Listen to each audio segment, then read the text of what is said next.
misaotra midera mankalaza manome voninahitra anao zahay ry Andriamanitra tompon'ny fiainanay. Misaotra miantoka ny fahavelomanay na dia mpanota tsy mendrika zay. Diovy ny fonay sy ny sainay. Teninay manontolo mba ho tempolon'ny fanainao. Ataovy mahatsiaro ny asarobidiny ny jalianao. Ny aretana ny mangidy indrindra anao ny fitiavana anay. Ataovy maimbanzina izany mandrakariva. Fa ny antom-pahavelomanay dia ny fiaretanao tokoa. Ary nandresenao hatramin'ny fahafatesana mba hanomezana anay ny tena fiainana sy fahavelomana. Avia Jesosy, mitenena araka ny fombanao mba hahatonga olona vaovao manana anao Jesosy tokoa amin'ny fiainany manontolo. Ty andro androany ity mba tsy ho toy ny fotoana lasa zay nihaino anay ny teninao kanefa tsy nandaitra tamin'ny fiainanay, fa ataovy tena fo voninandray hiaina hivelona zany teninao zany. Ny anaran'i Jesosy. Amen. Tena Andriamanitra voalahatra ho anjaratsika amin'izao alahady fahaenina mialohan'ny Paska zao dia ny matitoko fahaenina ambin'ny folo ny andininy 1:20 ka hatramin'ny andininy 7:20. Matitoko fahaenina ambin'ny folo ny andininy 1:20 ka hatramin'ny andininy 7:20. Rehefa hita dia toy izao mifaky ny teny amin'ny anaran'i Jesosy Tompo. Hatramin'izany vao natorin'i Jesosy ny mpianany fa tsy maintsy hankany Jerosalema izy ka hampijaliany lolona sy ny lohan'ny mpisorona ary ny mpanorad-dalàna dia hovonoina ary hatsangana amin'ny andro 7. Ary PETERA nanona azy hitanila kely ka nyteny mafy azy hoe sanatria aminao zany tompoko, tsy eo aminao tokoa zany. Fa izy niodina ka nyteny tamin'ny PETERA hoe mankanesa tivoko ary Satana fa tafitohinana amiko ianao satria tsy misaina izay an'Andriamanitra ianao fa izay any olona. Ray masinao manamasinana amin'ny fahamarinana, tenina amin'ny fahamarinana. Amen.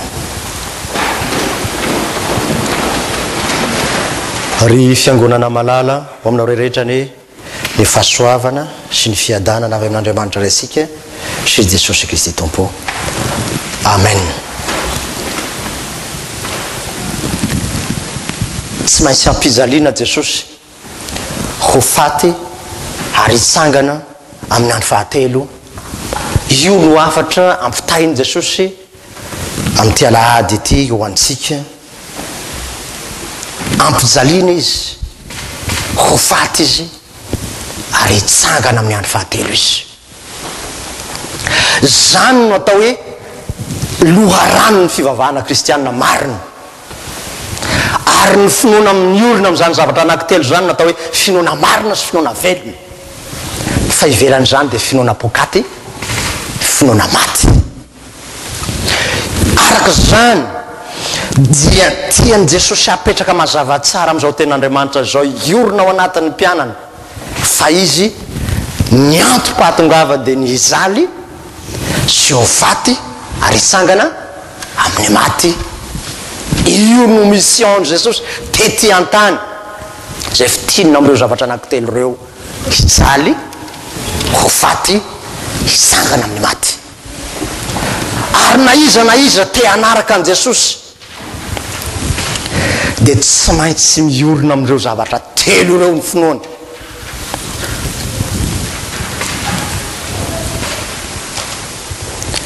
Efa nambarantsika tamin'ny alahady tapabolana lasa fa ny alahady 7 mialohan'ny Paska ny fiangonana loterana malagasy dia mibanjina ny fijalian'i Jesosy Kristy sy ny fahafatesany amin'ny finoana sy ny fibebahana ny asan'ny fiangonana mandritra n'izany alahady 7 zany.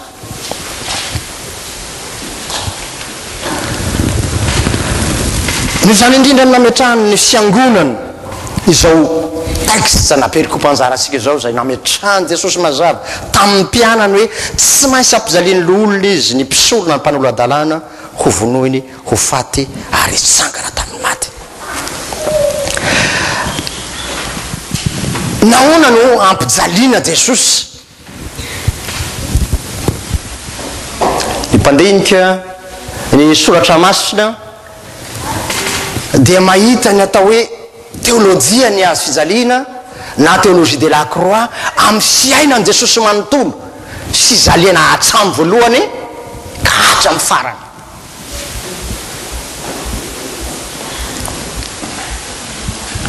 voateraka Jesosy dia tsy mba tamin'ny trano tamin'ny hôpitaly na maternité tsara fa tare amin'ny tranon'omby, zanaky ny mpandrafitra, no lavo ny olona, no rorana, no kapona, no latsaina.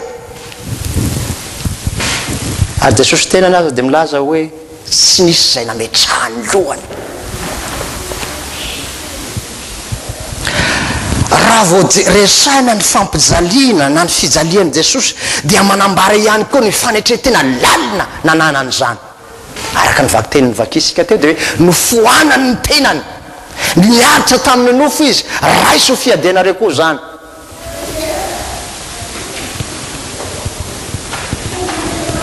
Ireo zavatra anankiroa ireo mampiavaka ny fivavahana kristianina amin'ny fivavahana hafa: ny fanetretena sy ny fiaretana fahoriana.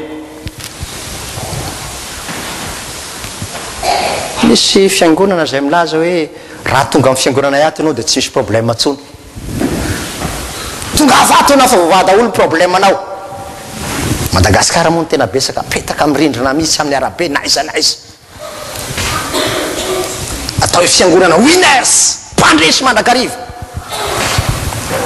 Tsy diso zany, tena mariny zany. Ho hitantsika amin'ny tapany fahatelo amin'ny fisangaran'i Jesosy amin'ny maty ny fahamarinany zany. Kanefa ve tena nipetraka izany hoe tsy misy fahoriana mihitsy zany miaraka amin'ny Jesosy zany? Jesosy tena niteny hoe amin'izao tontolo izao no ahitanareo fahoriana, kanefa matokia fa izaho efa nandresy zany dia handresy koa ianareo.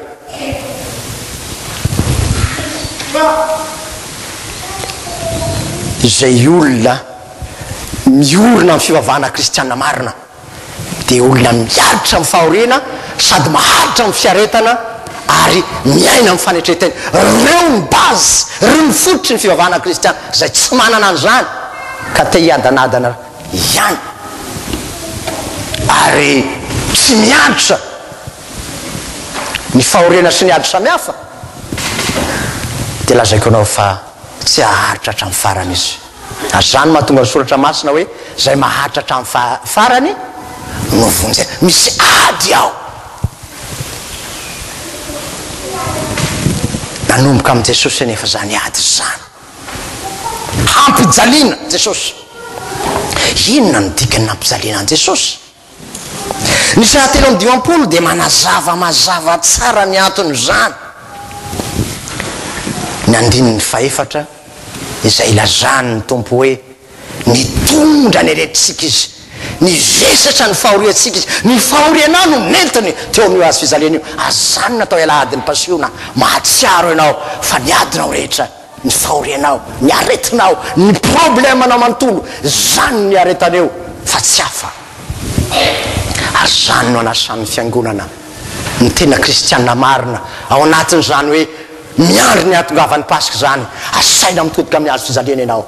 Nahoana ianao ny salama, nahoana ianao ny manana ny karamanao ara-dalàna, nahoana ianao nipetraka ty Kanada, ny antony mazava efa noentiny Jesosy ny fahorianao ka omena ianao ny fitahiana sy ny fiadanana, ny fahasoavana ho an'ny mpianatra ny mena ny diplôma, ny fahaizany ny zavatra ilainao zao fiainana zao. Aza mirehareha nefa ianao fa ny aretan'i Jesosy ny marary indrindra no azaona mipetraka salama tsara amin'ny toeranao io. Sao everinao mandehandeha ho azy io fa ny rano zay nanasany indrindra mahatonga anao ho salama, ho sitrana ary mora verina ihany zany. Ny diakapoka taminy no nanasitranana ny adinao, ny aretinao, ny problemanao, ny adinao manontolo. Ravana misy échange ao anatin'izany teny hoe nampijaliana Jesosy. Misy takalo ao. Ny fahoriana sy ny fijalianao ny adinao rehetra no raisiny tamin'ny tenany masona, fa ny fiadanany kosa nomeny ianao. Zany mahatonga an Jesosy ao amin'izany 7:20 hoe ny fiadanako no omeko anareo, ny fiadanako no avelako anareo. Ry havana, io no asain'Andriamanitra ho raisinao tsara amin'ity androandroany ity hoe nahoana jesosy ny zaly, nahoana jesosy ny maty, dia zao ihany nandray ny fahoreko sy ny adiko rehetra amin'ny tenany izy, mba azaoko mandray zany famelan-keliko fiadanana fitahena feno zany. Tsy efa narara ve ianao? Nahoana ianao ny salama? Tsy efa nanasika ny tao hoe impossible ve ianao? Nahoana ny mbola nisy possible? Zany indrindra ny asan'i Jesosy mizaly, mahatonga ny zavatra impossible amin'ny fiainanao ho tonga possible hahasoa ny fiainanao, mandrava ny elanelana zay mety handevonana ny fiainanao. Izany fijalian'i Jesosy zany, mivesatra. Zany ny voambola nampiasain'i Isaia, mitondra ny vesatra ny fahoriana. Zao anefa raha te azo ny fiadanan'ny Kristy ianao dia tsy maintsy manerintena miaritra koa ny zavatra maro zay maminy ty nofo ity. Ty sy ty mba te hizaly zany ty, zay ny karakteran'ity ty nofosika ty. Raha nanotanina ianareo izy ny mba te hizaly aminareo, valiny tsy misy naray azy, mba te hiatana tsy diso zany. Zay mahafoy ny ainy no mahazo ny ainy hoe Jesosy. Zany hoe raha miaritra ny fahoriana sy ny ady maro samihafa anao noho ny fanaranao an Jesosy, dia izy no miantoka amin'ny fiainanao amin'izao fiainana izao. Saroko vehivavy anankiray tany France, lany ny vizahany, tourisme no nahatongavany tao France. Mbola fahavelon'ny mpanompon'Andriamanitra mamany ny lava, niazo telefona tamin'izany fotoana zany, tany amin'ny taona 20 tany. Efa nisoratany ny fanjakana ny taratasy convocation lany mizape mody a Madagasikara ianao. Niantso mpanompon'Andriamanitra tamin'izany fotoana zany hoe lany ny vizako mama, magatabavaka. Dia zao navaly ny tompo tamin'ny alalan'ny mpanompony, azo matahotra fa tsy ala ao France ianareo. Raha velona koa Jesosy tsy miala ao anareo. Mama efa tonga ty ny taratasy ny polisy ny gendarme sy ny sisa. La zao izy hoe tsy manana Jesosy ny lavary ianao miverina ty Madagasikara. Ny lahatra tonga ny polisy naka tao an-trano, ny lahatra ny olona maromaro malagasy maromaro zay tsy maintsy hody a Madagasikara. Tonga tamin'ny toriny lay madama, dia io izy le mpiandraikitra anankiray hoe izy mivady reto meo anaty, tena anatina moramora. Dia niresahany le tompon'andraikitra hoe inona kaiky mampody anareo ty? Dia efa lany ny taratasy. Soniavy ty taratasy ty izy le rangahy, dia ny soniavy nandana mody. Tsy fantatry le soniavy nandana mody. Herinandro taoriny io namoaka lalàna ny Fransay, fa zay rehetra nonona tao Frantsa folo taona mahazo taratasy ara-dalàna, nivaly ranomaso zany. Sao lazaiko anao ry havana, ity fivavahana kristianina ity sy mba idéologie sy mba lavage de cerveau ty, fa tena fiainanao manontolo misy azany tiany Jesosy iainanao hoe ninonina. Zany tsy midika hoe zay rehetra tsy manana papier amin'ny malagasy aty an-dafy dia omeny Jesosy avokoa. Misy koa natao ody raha Madagasikara mahasoa anao. Fa mitiako hatongavana anao lay Jesosy mizaly lazainy eto dia tsy hafa fa tezarany asarany aminao. Raha mino ianao dia ho hitanao mivoninahitr'Andriamanitra. Mbola ao Frantsa zany vehivavy zany amin'izao fotoana itenena asika zao. Lazaiko anao ry havana, andramo moa tena manolotra feno ny fiainanao amin'i Jesosy, fa lazaiko anao fa ny tompo niaraka anao amin'ny tokantranonao amin'ny fiainanao manontolo. Sainy zao fanetretena sy fiaretana fahoriana miady amin'ity nofo ity ny olona manana an Jesosy ny tena kristianina marina. Fa zay rehetra tiany ty fanohitra amin'ny sitrapon'Andriamanitra dia ho tanterahinao avokoa. Ho vonoiny olona amin'ny azo fijaliana, inona ny antony famonoana? Mazava ry havana fa ny fahafatesantsika no nentiny teo, satria ny Romanina 9:13 dia manazava tsara hoe fahafatesana no tampony ota voavaky tamin'ny Genesis nivakisika teo hoe aza inananao io azo voan'ny fahalalana ny tsara sy ny rasy io Jehova tamin'ny Adama sy Eva fa amin'ny andro zay inananareo an'io dia ho faty tokoa ianareo. Ny hinana ka dia maty. Nanomboka teo zay rehetra manota dia tsy maintsy maty izy. Raha nytaninareo nahoana Jesosy ny maty sy fotra izany tokony ho maty teo amin'ny hazo fijaliana satria nanota. Mbola misy échange natakaliko eo. Ny fahafatesanao rehetra no raisiny tamin'ny tenany ka nahafaty azy teo amin'ny hazo fijaliana. Ny fahafatesako rehetra no raisiny fa ny fiainana tao aminy no meny anao. Raha resahina ny fahafatesan'i Jesosy ry havana dia zao ihany. Raha nytanena ianao nahoana Jesosy ny maty izaho ny tokony ho maty fanaka amin'ny toerako izy. Ary io no asain'ny fiangonana, asain'ny ten'Andriamanitra, asain'ny Tompo ho banzininao am'izao mialohan'ny Paska zao hoe nahoana ny maty Jesosy tiany miainy fiainana izy.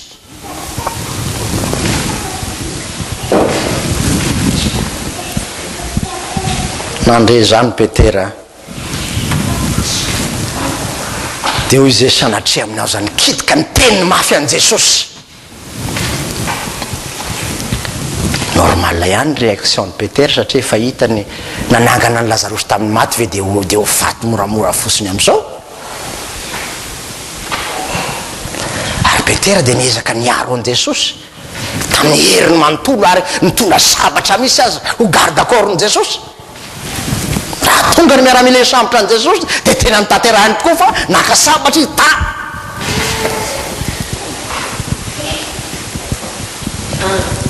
Tsy ianao no garde corps n' Jesosy fa Jesosy no garde corps nao. Azany mampiavaka an'io Jesosy io ry havana miaro anao izy.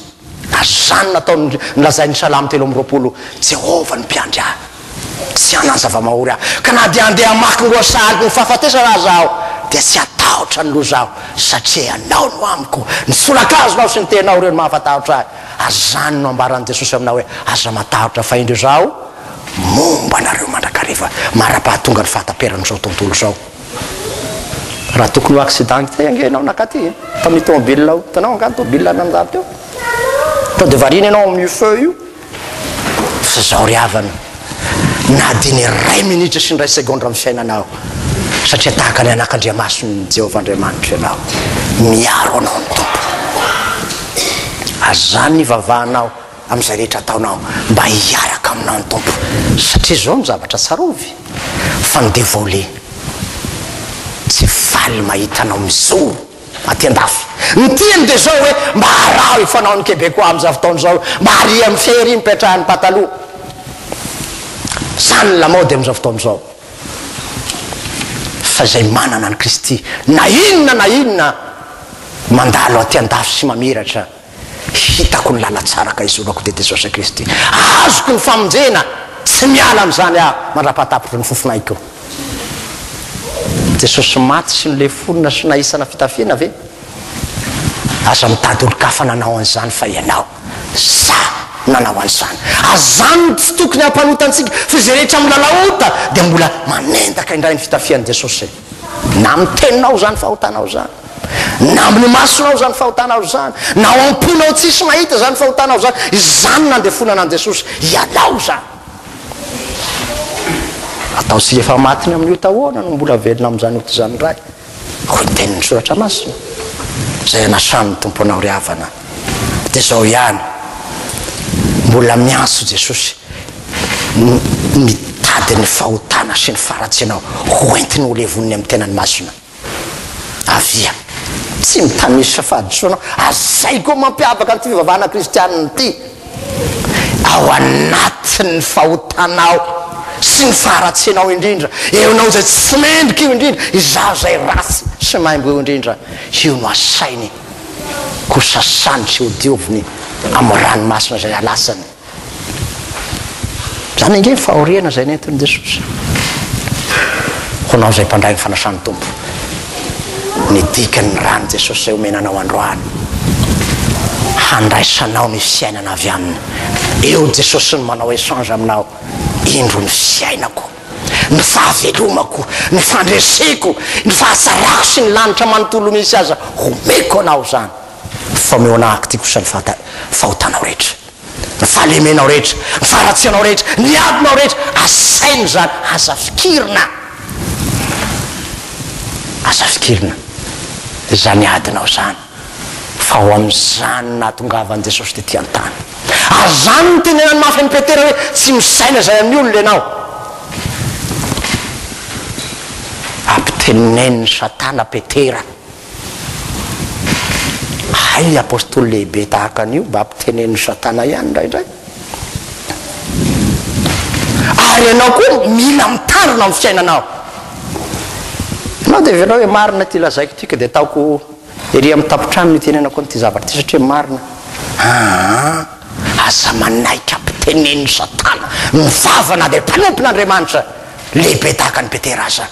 Tsy misaina fa sy ny an'ny olona fa ny miaraka amin'ny Jesosy dia nanombony ny nofony sy ny filany mba mifandrena tamin'ny hazo fizaliana. Zany hoe ny egonao rehetra tsy maintsy levonina amin'ny hazo fizaliana mba ho faty zany.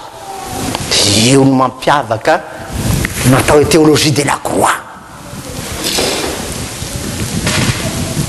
Zay ihany Kristy Jesosy hoe Paoly dia efa nanombony ny nofony sy ny filany mba mifandreny tamin'ny hazo fizaliana. Galatiana 5:5. Ary ianao koa androany ny tompo manasanao avia na amin'ny tenan'Andriamanitra na mivavaka indrindra ny tena mandrany andevonany ny sy fahatanteranao rehetra faizarany ny fahavelomany. Tsy maintsy asangana amin'ny andro fahatelo hoy Jesosy. Inona ny dikan'izany? Fandresena ny dikan'izany. Fandresena ny dikan'izany ho resy ny fahafatesana, resy ny fahotana, resy ny helo aza rehetra mino azy homeny zany fisanganany tena maty zany. Manomboka mbatisa isika dia efa niara-nitsangana efa nitsangana tamin'ny maty.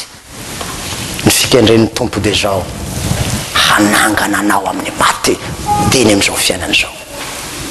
Nanomboka tao mbatisa masina zany kanefa matetika efa ndresasika teto hoe lany ny viza tsy manan-keritsony tratra ny mizabe hivoaka hiala ny faritan'Andriamanitra. Sy zany mandehana manatona fa ho velomina indray ny passeportnao asiana viza ao voasoratra mandrakizay ho an-danitra ny anaranao. Nisangana tamin'ny maty ianao, velona ianao, azany indrindra. Natao hoe Jesosy nitsangana amin'ny maty dia tsy hafa fa izy ilay nitsangana misy ny mitoetra ao anatinao ao. Ary ianao koa olona nitsangana amin'ny maty ianao. Inona ny anarana tian'ny tompo homenanao rehefa mivoaka eto ianao androany? Toloantenaina nitsangana amin'ny maty. Ary io koa no meny tompo anao androany hoe na rakoto anao rahabe na iza teneno tsara eo anatrehan'i Jesosy. Meo anahy zany anarana mamy zany Jesosy raha vao nitsangana amin'ny maty. Ary io ikendreny miperikopo atsika androany tsy hilala hota sy ny faharatsiana ntsony ianao fa olona vaovao nitsangana amin'ny maty. Ka hoy Paoly raha misy olona amin'ny Kristy olo vaovao izy. Ka raha lazaina hoe nitsangana amin'ny maty Jesosy zay ankalazaina amin'ny Paska, ianao indrindra io nitsangana amin'ny maty io, za indrindra io efa lasa ny zavatra taloha. Mampalahelo nefa dia zao raha mbola misy zavatra tsy foinao ao, tsy mahafaka mitambatra ny afo sy ny rano, tsy mahafaka mitambatra ny fahafatesana sy ny fiainana, fa mifidianana ny fiainana mba ho velona ianao. Azo matahotra nefa na dia misy tsy fahatanterahana hitanao ao anatinao. Ny fiangonana dia tahaka ny hopitaly anankiray. Jesosy dia mitondra ny rano fanasitranana. Miadia tolory aminy Jesosy tiana io fahalemeko io hoe fantatro fa nampizaliana tokoa ianao mitondra ny aretiko, mitondra ny fahotako. Ty tsy afako ty Jesosy ampioa. Fantany zany, hitany famalema ianao, kanefa ao anatin'izany fahalemenao zany indrindra ianao no tiany kasangana anaka zay koa tsy manameloka anao. Efa niaritra fahoriana no fitiavana anao efa niaretako no lefina sy ny fandatsana rehetra no ny fitiavako anao io aretinao io sy anareko anao io tsara marary ny zanakao dia arenao sy ho zanakao tsony solatra io zany tout à fait le contraire raha voatratra mitazo kely fosiny zanaka kopakerenao saboiko ty mba ho salamy ty mba ho zazavanina azanona na samy tomponao raha atao hoe nitsangana izy natao hoe voalefina izy natao hoe maty izy ny ratranao sy ny aretinao ny fiainanao ao zay tsy misy mahita fenao sy jesosy mahafantatra azy angamba dia zao tahaka ny zanany malalany tokoa ianao ho tsy saboiny ianao fa sy anariana ianao io aretinao io fa nyteny indrindra dia ianao tonga mifahasalamana feno rehefa miaona aminay ka zao ry havana manaiky ositranina ve ianao manaiky ositranina ve ianao sao dia tsy mazoto hoe sao dia tonga eto ianao fa tsy tady dokotera ianao jesosy vonina manakarive na mbola miala androany ary ianao tsy mbola resy lahatra raha pisy izy mbola mitady ianao ary io ny jesosy maty teo ambony azo fizalena ny mpamonjy no mitady fihavanana aminao izy no manambitambo na inona famafisany fonao tsy hovanao misisika mandrapatapitry amin'ny dernier souffle anao jesosy dia mbola miady miova fa tiako ianao zanako mandrakizay ianao anjaranao ny miova anjaranao ny manaiky anjaranao ny monano tena haso mba hianatra ny any Joshua ianao re ray aman-dreny na tanora na izany raha izaho sy ny ankonako kosa hanompo an Jehovah zahay ivavaka isika misaotra raha eo saotra Andriamanitro mivesatra ny adinay ny fahorianay na inona karazanady te anasitrana anay ianao mba olona nitsangana maty tokoa izay mivoaka avy eto saotra Jesosy amen raisy ny vita iny ho amina rehetra ny fahasoavan'i Jesosy Kristy tomposika sy ny fitiavan'Andriamanitra ray ary ny firaisana sy fimbona amin'ny fanahy masina hatramizao koa mandrakizay amen